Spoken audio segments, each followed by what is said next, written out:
करणार आहात राज्य सरकार म्हणून काय निर्णय झाला? खरं म्हणजे नसरापूरची घटना अतिशय दुर्दैवी आहे।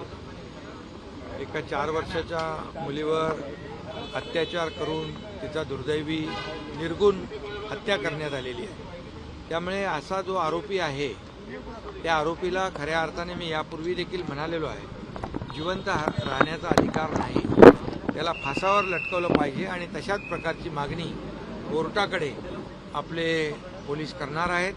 त्याप्रमाणे SITची नेमणूक झालेली आहे। त्याचबरोबर डे टू डे स्वतः SP आणि DG साहेब ही केस मॉनिटर करतायत।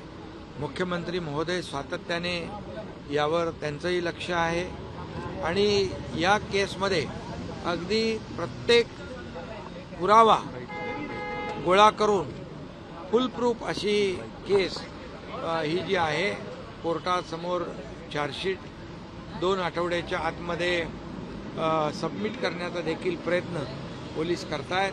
कुठल्याही परिस्थितीमध्ये त्याला फाशीची शिक्षा सजा व्हावी अशा प्रकारचं पूर्णपणे चार्जशीट तयार करून कोर्टाला सादर केली जाईल आणि आम्हाला विश्वास आहे अशा प्रकारच्या निर्गुण केसमध्ये अतिशय माणुसकीला काळीमा फासणाऱ्या या केसमध्ये कोर्टाला देखील आम्ही विनंती करणार आहोत की याला फाशीशिवाय दुसरी सजा होऊ शकत नाही आणि त्यामुळे कोर्ट देखील अशा याच्यामध्ये गांभीर्याने आणि मानवतावादी दृष्टिकोन घेऊन त्याला फाशीची सजा देईल असा विश्वास या ठिकाणी व्यक्त करतो।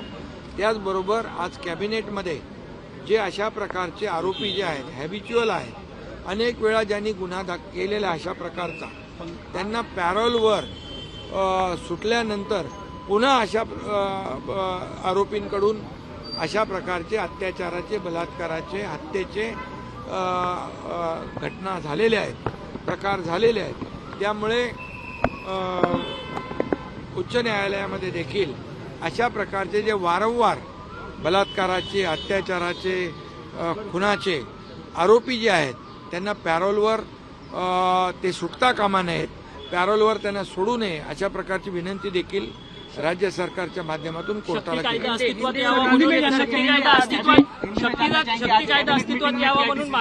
जो नसरापुर की जो घटना है अत्यंत दुर्दैवी घटना है, दुर्भाग्यपूर्ण है और ये 4 साल की छोटी बच्ची पर अत्याचार हुआ है और उसकी हत्या कर दी गई है। जो आरोपी है उसको सही कहेंगे तो उसको जीने का अधिकार नहीं है, ये हैबिचुअल है, बार बार ऐसे प्रकार के गुनाह उन्होंने अत्याचार किए हुए हैं। उसको फांसी की सजा लगनी चाहिए। तमाम सभी लोगों की, उसके परिवारजनों की मांग है।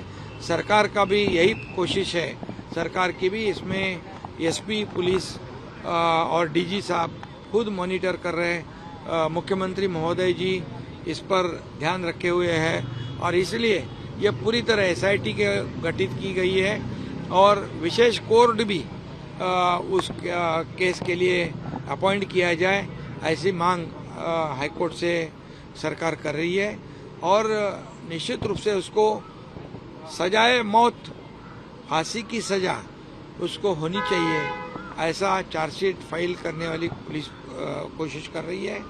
एक भी कोई भी मामला उसको कोई भी चांस न मिले, ये ऐसी पूरी कोशिश हमारी है और सरकार पूरी तरह से उसको फांसी की सजा लगाने के लिए कोर्ट से विनती करेगा और मुझे विश्वास है कि ऐसे केस में कोर्ट भी मानवतावादी दृष्टिकोण रखकर ऐसे गुनाहगार को फांसी की सजा और ऐसे मामले में जो हैबिचुअल ऑफेंडर है, जो पैरोल पे छूटकर ऐसी वारदात या ऐसी घटना दोबारा करते हैं, ऐसे लोगों को पैरोल पर ना छोड़े, पैरोल पर उसको छुट्टी नहीं मिले, इसलिए भी गवर्नमेंट सरकार जो है ये कोर्ट से विनती करेगी, कोर्ट के पास अपील करेगी और कोर्ट को कहेगी कि ऐसे हैबिचुअल जो ऑफेंडर्स हैं उनको पैरोल पे न छोड़े।